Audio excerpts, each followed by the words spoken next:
It's not goodbye, it's see you soon. How to disable your Instagram accounts on your mobile phone. Here we go!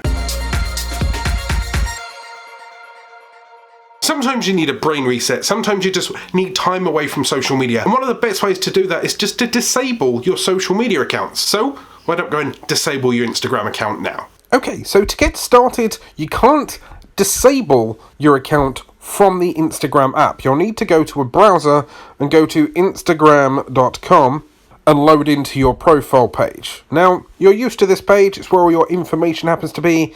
Click Edit Profile and then scroll down to the bottom where you will see Temporarily Disable My Account. Click on that link. It will tell you that what this means is that you can disable your account instead of deleting it, and then you scroll down and give it a reason why you are disabling your account.